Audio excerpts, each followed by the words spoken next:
Hello and welcome to another virtual author event at the Poison Pen Bookstore. I'm John Charles and we're delighted to have with us three of our favorite authors, Kate Carlisle, Paige Shelton, and Jenn McKinlay. We're here to celebrate Jenn's new book, but we're also going to talk to Kate and Paige about their recent cozy mysteries.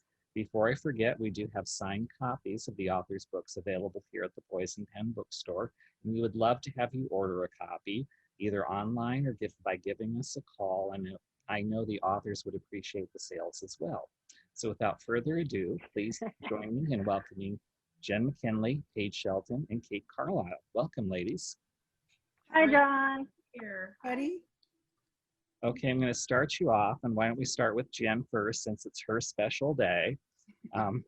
Tell us a little bit about yourselves before you became best-selling authors. And I will give you bonus points if you include an embarrassing childhood incident.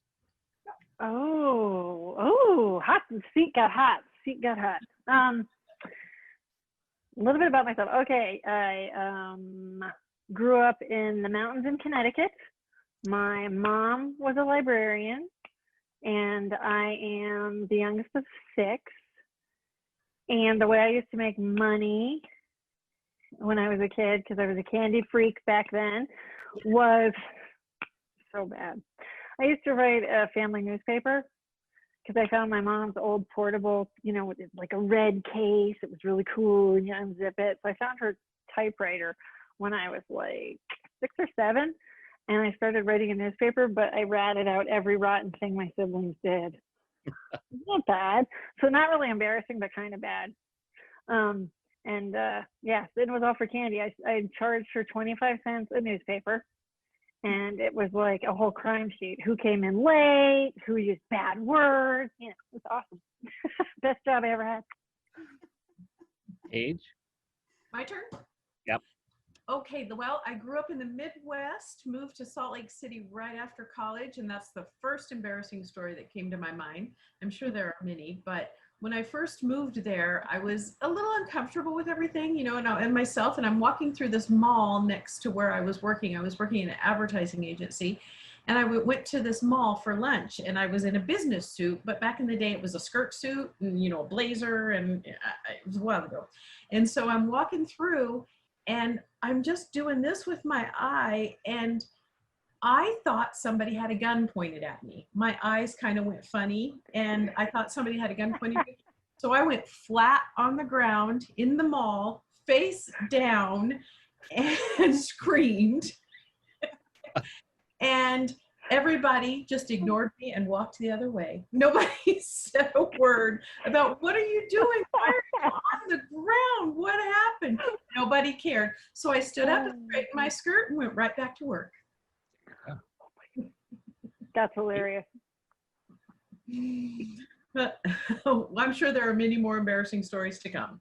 But anyway, and then I moved to Arizona in 2015, and I haven't had any such incidents since. So I'm glad to be here. Kate, what about you? I was born and raised in Los Angeles. I'm one of the 3 people actually born and raised there. I have 4 brothers. Say that so easily. And I spent many years, wow, I just went off on a tangent in my head. I had many years in television. I worked on The Gong Show. That may be my most embarrassing thing. I can't think of anything I did when I was younger that would be embarrassing. I was so perfect. I believe that. Oh, I know. This is really embarrassing. I was in Catholic school, and I was Kathy my whole life. And when I got into 1st grade, they had a sign on my desk that I didn't recognize. They said it was my name, but it wasn't. So I refused to sit there. It said Kathleen. And I said, that's not my name. Let's see, what else? Oh, well, I was scared to death of nuns. I still am, That's about it. That's all you need to know about me. Showbiz and nuns, that's my whole life. Okay, Jen, let's talk about your new book that brought us here today, One for the Books. It's a wedding, but somebody shows up that they didn't expect. Is that correct? A dead body? Well, yeah, yeah. This is one of those. It's like you sometimes wonder where your ideas come from. I think I wanted to write a Christmas cozy mystery, you know, because I hadn't written one. And I thought, oh, I'll set it around the holidays, and you know, we all have those Christmas movies that we like. And I totally honestly, I'm not a super huge fan of Elf, you know, with Will Ferrell. That's it, right? It's called Elf. Yeah. I like it. It's not terrible, but it's not like in my top 5. But I will say that he sells the elf costume quite well. You know, it's just funny all by itself, seeing this enormous man in an elf suit. So when I was thinking about writing a library lover's mystery set at Christmas time, I'd also been pushing the wedding of the 2 protagonists, you know, so like 11 books now. So it was like, okay, let's have a Christmas book and a wedding. And then I thought, well, you need conflict and turmoil and death, you know, it's a mystery, remember. So then I just had this idea that the person who was supposed to marry them is also kind of like the town party thrower. So he's like the rich guy who throws, you know, the big party. And he just happens to be dressed as an elf at this year's party, but he's also the, you know, local JP who's going to marry them. And then like the next day they find him dead in his elf suit. So yeah. So now they have nobody to marry them, and he's their friend, and he's, you know, deceased. And then there's also the extra guests who suddenly turn up. Oh yeah, I forget. See, this is like, you write the book a year ago, you can't remember it. Oh yeah, this is one of those like bridal nightmares where she thinks she's kept it a small wedding, and it turns out she gave the wrong list of people. She gave the like original list where you invite everybody before you pare down people you really like. And she gave that one to the stationer and who sent them out. So now like the entire town is coming to the wedding. Boop. So yeah, drama. Kate, tell us about your new cozy, The Grim Reader. Oh, I was just going to say that about Jen's book and the wedding invitations. I thought that was a great way to show Lindsay being in a town. She's been there for a few years, but she's not quite acclimated to everyone in town and that small town lifestyle. And everybody, it's like, you're not invited to the wedding, but oh, of course I'll be there. And it was such a great lesson for Lindsay. It's like, nobody's gonna stay away from this wedding. You're part of our town. So it was really great. I love that part. Anyway, the Grim Reader. Thank you. Grim Reader is a bibliophile mystery. So it's Brooklyn and Derek, and they are up in Dharma for this one, which was where she was raised in the wine country. And they're having their first book festival, which she's been trying to get this to happen for years, of course, because she's a book binder. And her mother is in charge. And her mother, who's very seemingly kind of flaky, and she's spiritual, and by spiritual, she's, and she tries out every new thing, Wiccan and all this stuff. She's in charge, and she's kicking butt, and she's making it happen. And people start dying. They start, the funds get stolen, and there's a really bad guy. And the thing about being up in Dharma for a book festival is that it's a wine country. So every other booth is one of the wineries. So it's wineries, it's books and book festival. And the book of the festival is Little Women. So everyone's reading Little Women, and the penultimate scene is Little Women, the musical. The town puts it on, and that's where everything, you know, culminates in the big finish. That's it. Paige, how about your book, Stolen Letter? The Stolen Letter, published in April. It's a Scottish bookshop mystery. So in all of those mysteries, I try to weave through some sort of Scottish historical event or person. And in this one, it is Mary, Queen of Scots. And it begins with Delaney, the main character, running into someone who looks like her, but maybe 20 years older than Delaney. In other words, the woman, Mary, and Delaney look alike, but Mary also claims to be a reincarnation of Mary, Queen of Scots. So their lives become tied together, and then a murder occurs that is very similar to something that might have happened in the previous queen's life. And so Delaney is sent along a path of searching the historical activities, as well as looking for evidence of the new murder.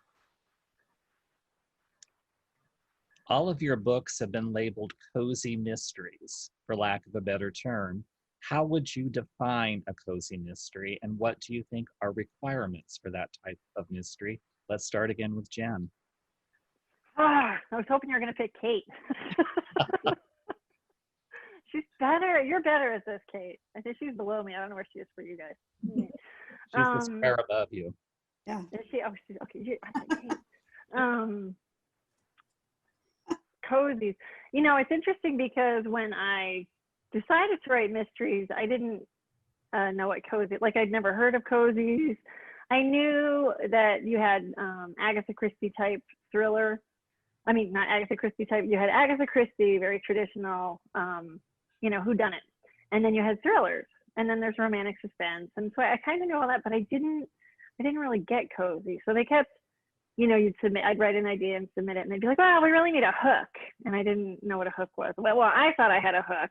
I did one that was a wedding photographer, and I'm like, that's awesome, because weddings and murder, because that'll bring out the worst in everybody. Not a hook. And then I had one that was Alfred Hitchcock's personal assistant. So like, he wasn't in the book at all, but it was her, and it was old, you know, LA and Hollywood, and totally fun. That one didn't fly either. But finally, you know, they came to me with an idea, I think, to, you know, make me go away. And their idea was decoupage.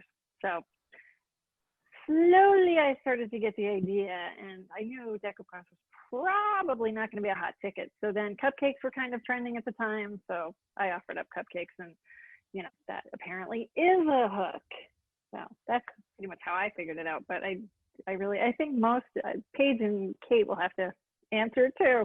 I don't know if they knew either. Probably not, though, right?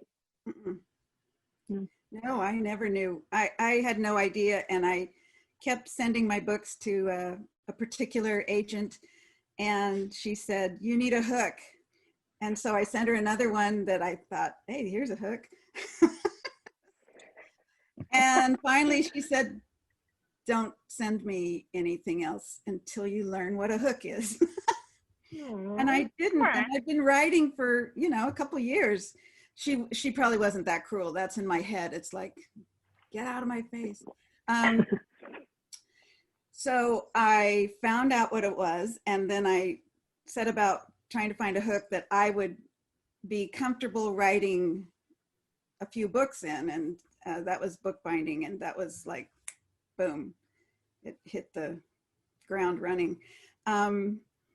But to me, a cozy, which I don't feel like mine is because it's set in San Francisco, but then there's Dharma, which is a small town, except that it's a wine country, so it's international, you know.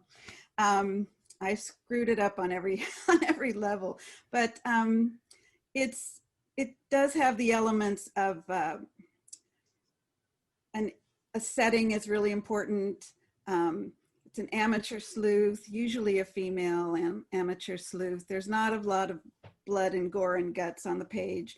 I like to have a little blood, but not too much, because she faints at the sight of blood, which is why I like to put blood in my books. But there's lots of elements to a cozy, but that's all I can come up with right now. I don't know. Paige, take it away. Sure. I think they've summed it up well. That the gory elements are off the page. Any sort of extreme elements, language, etc. Those are not really used as much in the cozies. The characters, I think, are so important. The community is so important in a cozy. When I was first writing or working on trying to get published, and my agent tried to sell something that didn't sell, and we were talking, and she said, well, I think that this idea will work with a cozy voice. And I said, oh, okay. And I had no idea what she was talking about. So I wrote a little note, and I wrote C-O-S-Y or C-O-Z-Y with a question mark on a piece of paper. And then after the phone call, I ran to the local bookstore. I was in Salt Lake City, so unfortunately it couldn't be you guys, but I ran to the bookstore and I said, can you help me understand what a cozy mystery is?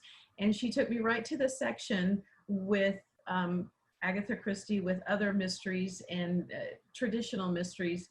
And at the time, Kate was just, I think, getting started and everything. And so I'm like, oh, I've been reading these forever. I just didn't know that they were a genre called cozy. But I think that as well, cozy definition is changing a little bit over time. I think that whatever a traditional mystery is, I think the cozy community is becoming one with kind of a traditional mystery. And I think they will always be relatively clean and not gory, but I think that the mystery is just as strong no matter what kind.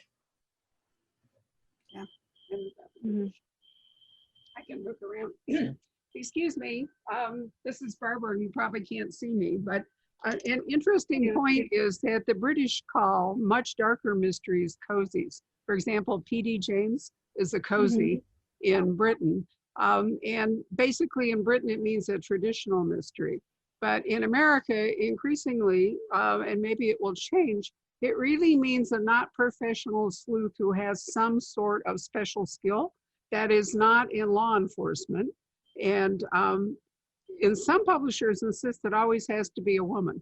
I have fought the good fight for the male cozy because I think it's perfectly possible. But for example, Miranda James is really a man, but he's writing, it's Dean James, but he's writing as Miranda because the cozy genre seems to demand that. But it'll be interesting to see it evolve, I think. It's a very complex question. A lot depends on what country you're in and what the book culture is, the way you answer it. But I have a question, which is, why are all of you writing about books as your hook, so to speak? Because I think that's a really interesting point. We have a bibliophile mystery, we have a Scottish bookshop mystery from Paige, and we have a library lovers mystery from Jenn. That's true. Kate, you published first. You should go first. Well, I thought of the whole thing. Absolutely. Absolutely. Total. We just follow. Yeah.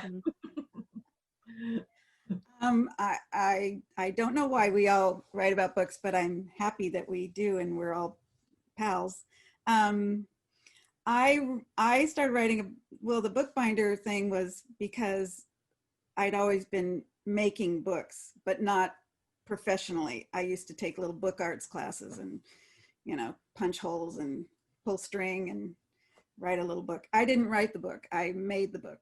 That's where my expertise stopped back in the days. But when I was trying to think of a hook and thinking of something that I wanted to write about, books were my hook. I could sew. That would be interesting. To me, sorry, there are sewing mysteries that are wonderful, but books just clicked. It clicked for me. That was it. Yeah. I think for me, I had started the Cupcake series. I saw your series was out. I think Dean came out before me too. Miranda James, who she mentioned before. I think he came out before me. Yeah, actually he did, because I met him when he was still in Texas at Murder by the Book. And, so I did a signing there and he came, and this is so me. I went right up to him and I'm like, yeah, well, my dog library mystery is going to kick your cat library mystery butt. And I was totally kidding. But Dean's such a gentleman. He kind of looked at me like, who are you, Yankee child? So anyway, it was hilarious. And now we're really, really good friends. So he forgave me for being, me. But back to the question, I think for me, I was looking for another hook, same thing, because I finally figured out what one was, and I'd been a part-time librarian for so long in so many different libraries, and I could see libraries were popular, books were popular between you and Dean Miranda. So I was just like, what else do I know? I know libraries. So there you go. What about you, Paige? Mine was simply, what is the most perfect place in the world I can imagine? And it was a bookstore in Scotland right next to a bakery. Brilliant. Yeah. Yeah, so easy too.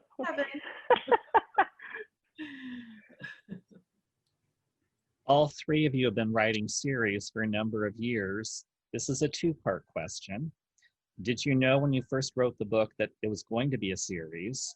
And how do you keep readers engaged when you're like the 10th book or whatever number it is, if they're not familiar with the first? How do you balance bringing in new readers with keeping your longtime fans happy with each book you write? Let's make Paige go first. All right, well, make Paige go first.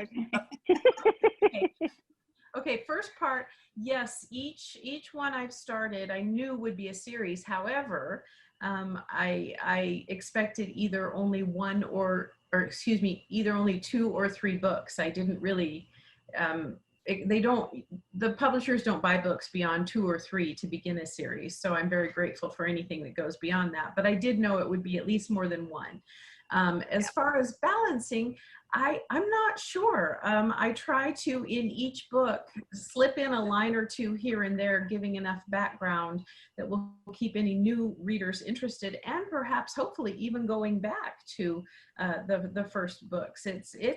Each book is a challenge to do that, and you don't want to get repetitive. I found myself looking back, okay, did I say this exact sentence about the bookshop to give a description to new readers in the previous book?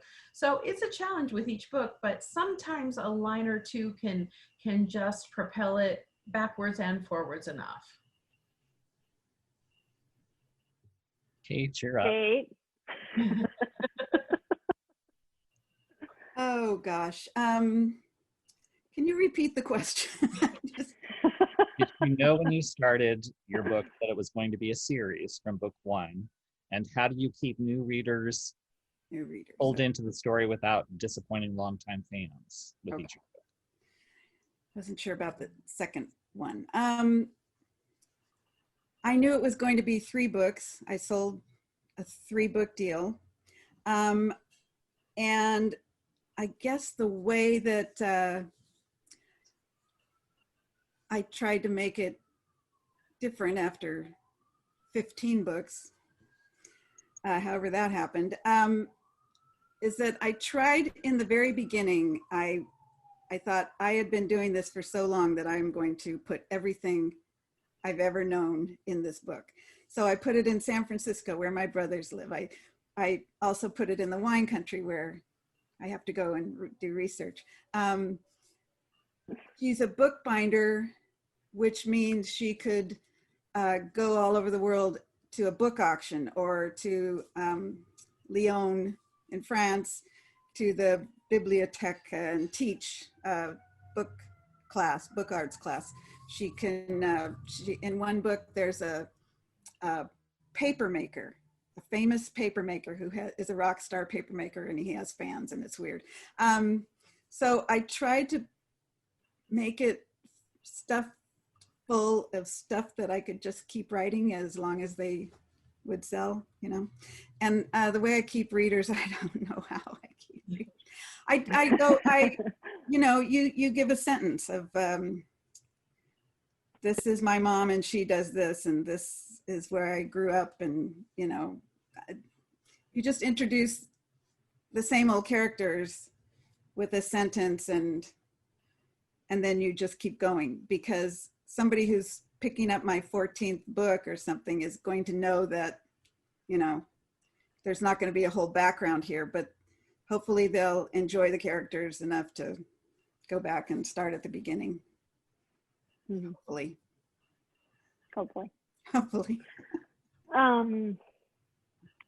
That's a really good question.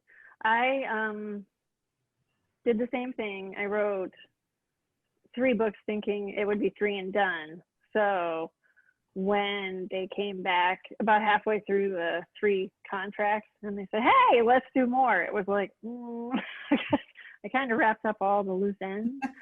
So when people want to know, like, well, why did the couple get together and break up? Well, that's why. I didn't expect them to. I didn't think there was going to be more. So that's why it took 11 books to get them married. So that's a challenge, I think, as a writer, because you don't, like, as a reader, I always kind of write from a reader's perspective, in that I don't want to do to readers what I wouldn't want done to me, if that makes sense. So I need the characters to get married, and I need the loose ends tied up. So I'm always kind of like checking to see, are we going to keep going? Do I need to wrap things up? When I wrote the Hat Shop series, actually, I had the 5th book, Assault and Bray, came out, and it was the cliffhanger to end all cliffhangers. I was totally stoked. And then they're like, yeah, we're not buying anymore. And I was like, I'm like, okay, I need the book back and I need to change the ending. So I got rid of the cliffhanger. But then because publishing, I said, I was bored, and I said, well, can I just write one more, because we ended in Paris, which I love Paris, but could we wrap up the series in London? And they were like, sure. So I thought, should have left that cliffhanger.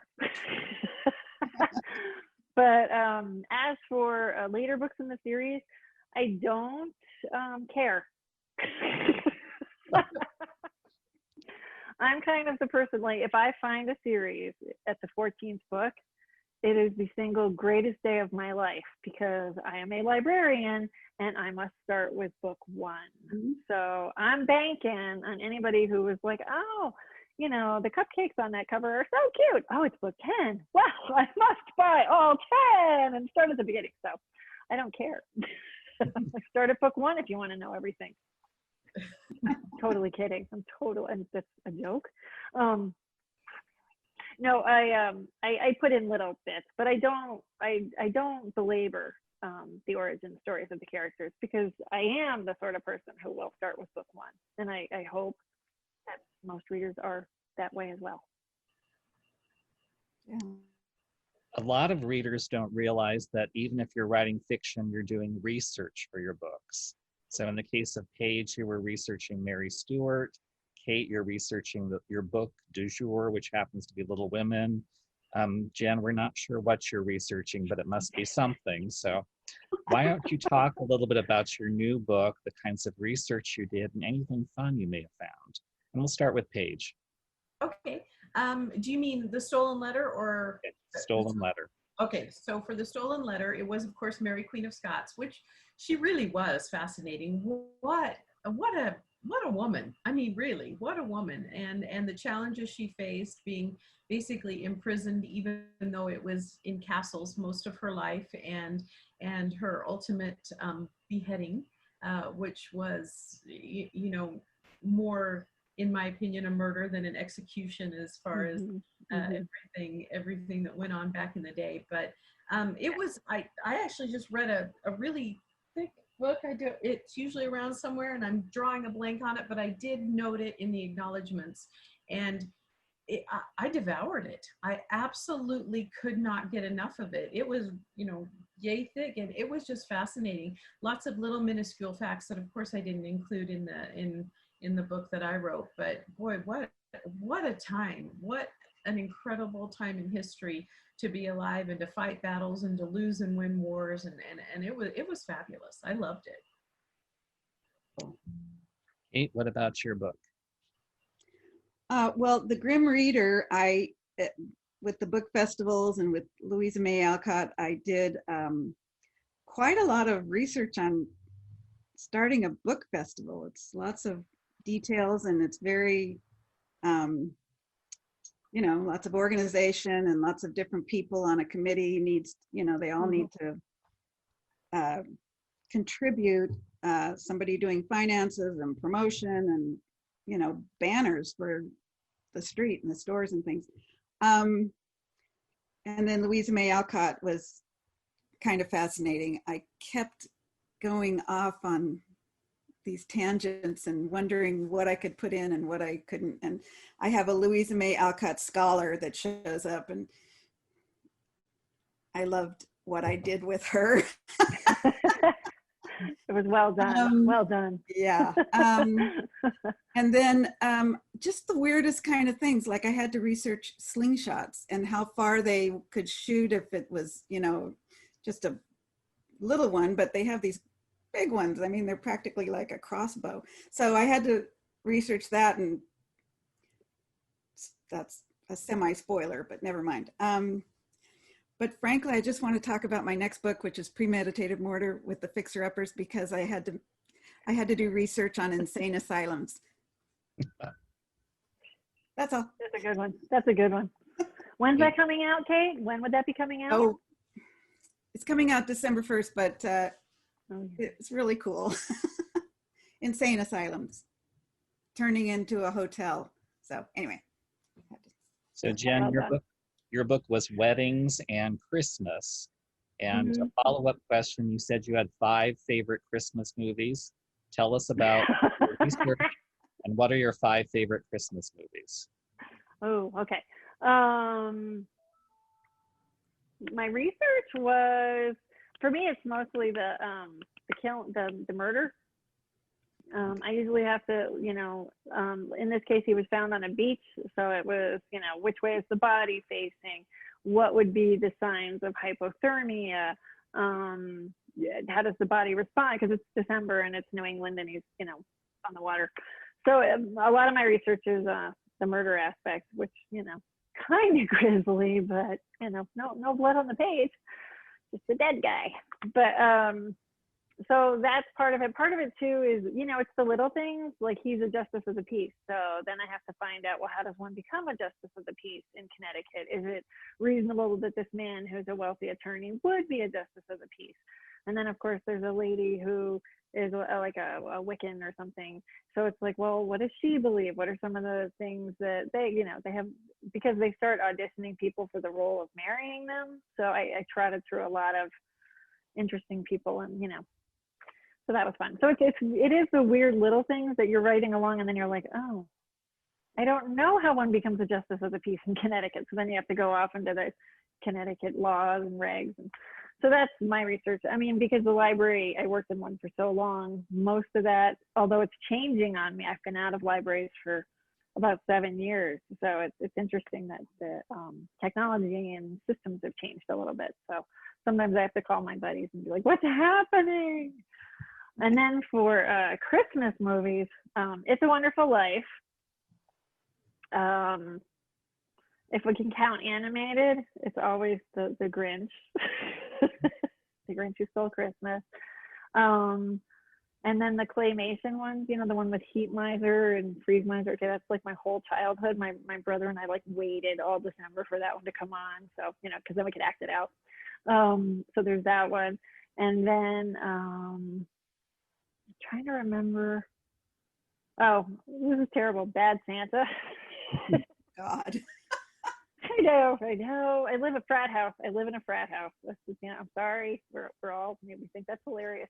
And then Christmas Vacation is a favorite too. And I'm sure I'm missing a ton of the sentimental ones like White Christmas, Christmas in Connecticut, you know, so I love those too. Basically, I could watch Christmas movies all the time. Yeah. You know. Now, in addition to your new book, Jen, One for the Books, you also had a book come out a few months ago. Tell us a little bit about Paris and why readers need to take a trip there. Well, because we can't go anywhere because we're banned from the rest of the world. You should definitely read. Paris is always a good idea. Is set in Ireland, Paris, and Italy, as the heroine is retracing her gap year from 7 years before to try and find her happiness, because she realizes she's kind of become a workaholic and has been trapped in her grief since she lost her mother to cancer. So she's been working as a corporate cancer fundraiser and doing very well, but life has just kind of gone on without her. So when her dad tells her that he's getting remarried, it's kind of a a kick in the pants to say, wait a minute, you know, how can you go forward? And I've been stuck. So she decides to go look up Colin in Ireland, Jean-Claude in Italy, and Marcellino in, Jean-Claude in Paris and Marcellino in Italy, to see if any one of them can help her find her happiness. And there's an outlier that I'm not going to tell you about, but you have to read it to find out if she finds her happiness. And I will say that doing the research on that book was awesome. You're all great readers, and it seems like now, especially, many of us are doing even more reading. Can you share a title or two, or however many you'd like, about what you've read recently that you would love to share with other readers? And we're going to start with you this time, Jen. Oh, okay. I have been, because I have one foot in women's fiction, romantic comedy, and then one in mysteries, I read a lot of both. And actually, John is my hookup guy. He sends me all the good stuff. So but then it's been such a long summer. I was having a hard time locking in on my usual reads. So I randomly, see, this is where it's weird to be a reader, because you always have your antenna up. And I have a friend who's an author. She has written urban fantasy under the name Lee Evans. And she just randomly posted one day, where has this author been all my life? She's like, I'm just devouring her books. And then she put up the name Jodi Taylor, and it's the Chronicles of St. Mary's. And it's this time traveling, heavily researched history book. Jodi Taylor is British. It's set in a place called Rushford in England. And it really is about historians who travel through time to witness events. But the characters are so great and so hilarious, and you get so invested in them. And then I would advise not to get attached. But it's the Chronicles of St. Mary. Jodi Taylor's the author. I have blown through 4 of those books, even though I'm on deadline and I shouldn't be reading anything. But that has really saved this whole pandemic summer from hell for me. Paige?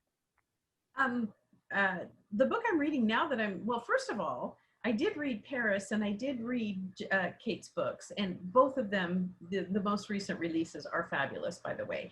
And I do have your new one, Jen. I have not had a chance to look at it yet, but I'm sure it's wonderful. And I honestly don't even know yet if they actually get married. I'm beginning to sense that maybe they do, but I'm excited. But the other book that I really enjoyed was The Nothing Man. Have you guys heard of The Nothing Man this summer at all?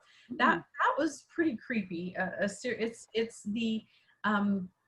a diary, kind of. A woman writes about her experience of not being killed by a serial killer while her whole family was. It was something. But anyway, I know. But the other thing, and I cannot remember the titles, and I apologize, but my husband and I went on a road trip just to get out of town, and we have to find something that works for both of us, and that usually is science fiction and space travel and something like that. So A.J. Riddle has written, oh my gosh.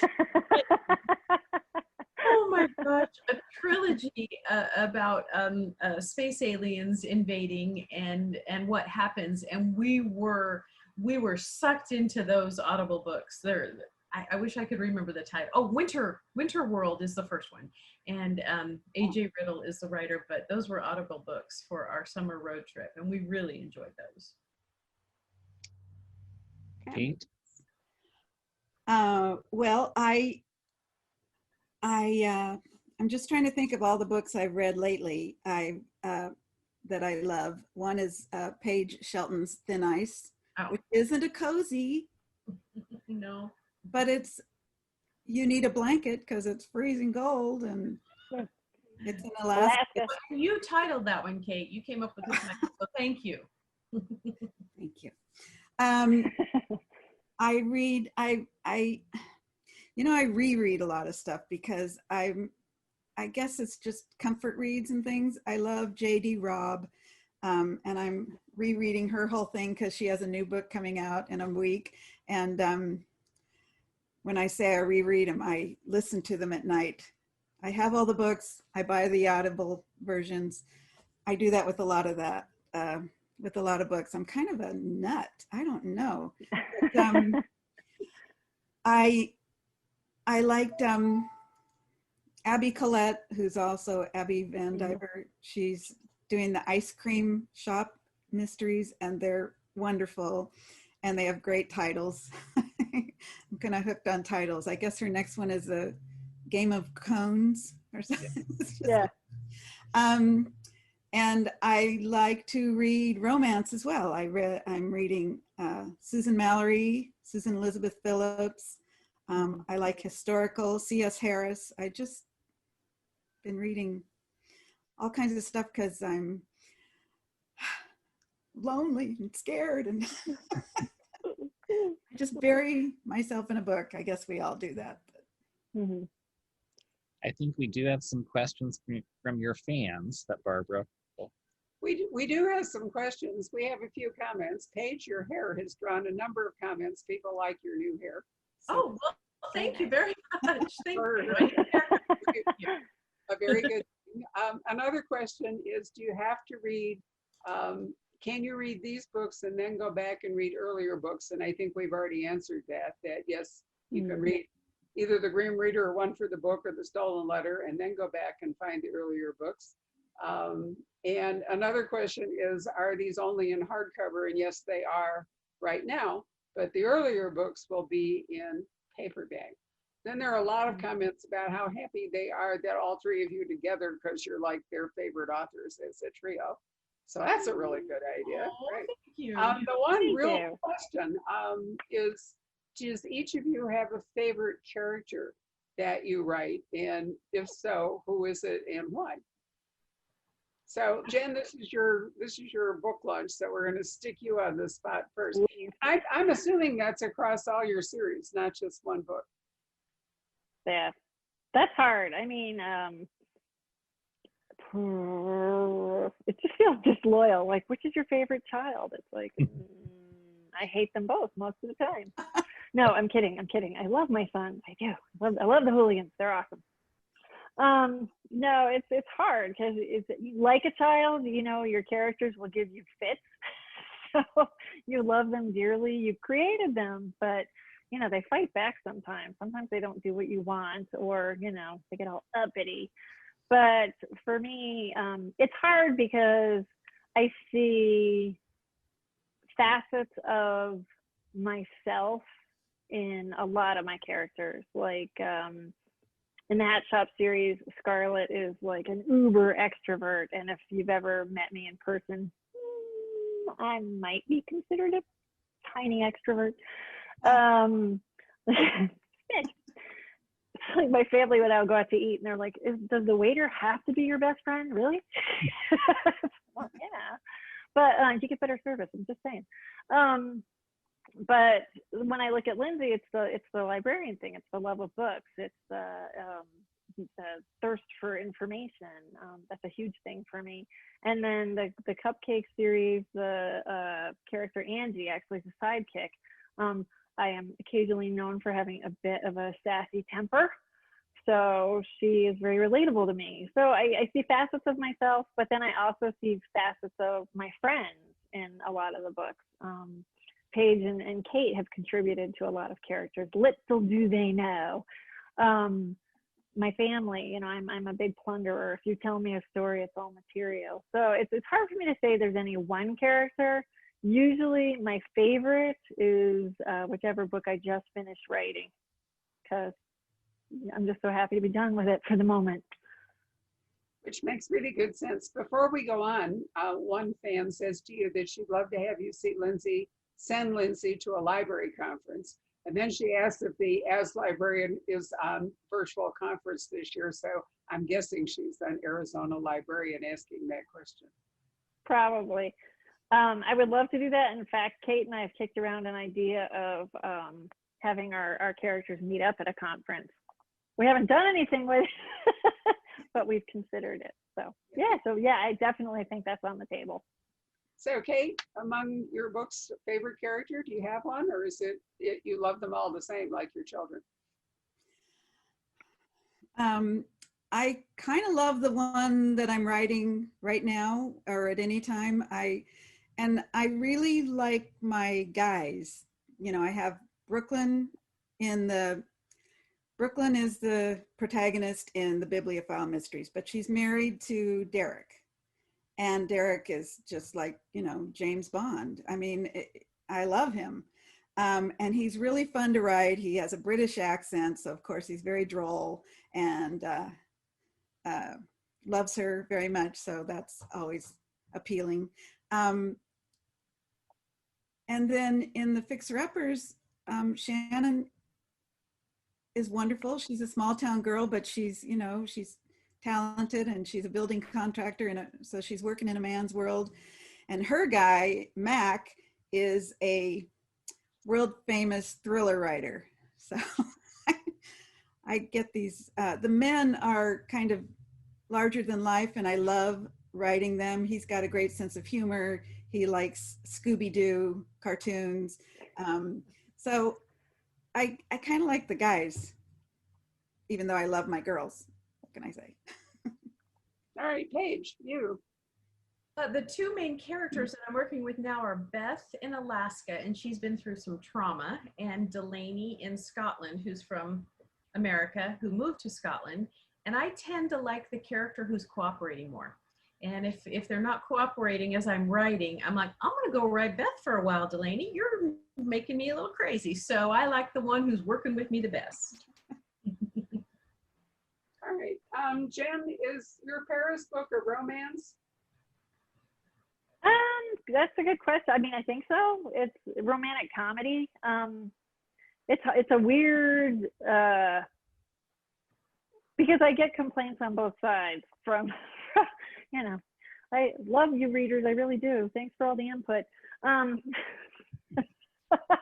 Because I'll have people say, oh, there's relations, you know, in the book towards the end, you know, whatever. That's awful. And then other people are like, there's not enough. They should be like, you know, from page one. And I'm just like, I would say, maybe. It's a romantic comedy. There is a love interest.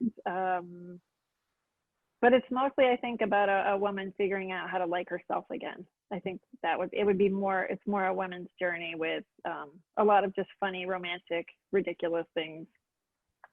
So Kate, we already know that December book, your most, you know, a fixer-upper book. Paige, what is your next book? Will it be a Alaska book or a Scottish book? It will be an Alaska book, December. I think Kate and I published on the same day. It's called Cold Wind. So it's the second in the Alaska series. Well, I already see an event looming up here. In December. So Jen, how about you? I got nothing. I am so excited. This is the first time in 10 years I'm going to go 8 months with that. I won't have anything out again until next spring, like April or May. I don't even know what day it is. I don't care. On break. I'm on hiatus. And it's a cupcake mystery, right? Yeah, it's I just finished writing it. It's called For Better or Worse. And yeah. And I think it's the first week in May, but I won't swear to it. All righty. Well, I definitely think we'll reassemble then in December with Kate and Paige and Jen, if you want to drop in, and who knows, we'll make it a Christmas party. We're actually going to do a Jungle Red's Christmas cocktail party with the 7 authors. You are one, Jen, who belong to that blog group. So maybe we'll just have a rolling Christmas cocktail party. I think it's a good idea. So John, do you want to wind up? We'd like to thank all of you for tuning in again to the Poison Pen and thank our authors for joining us. Again, they'd be happy to have you buy books from us, as would we. Thank you. Thank you, guys. Thank you. Thank you. Thank you. Thanks, John and Barbara. Thanks, John. Thanks, Barbara. Thanks, everybody. Hello. We hope you're enjoying our programs and podcasts with authors. We'd like to expand them, and your help would be appreciated. Please make a donation at poisonedpenfoundation.org. 100% of the proceeds will go to help connect authors with readers in this difficult time. Thank you.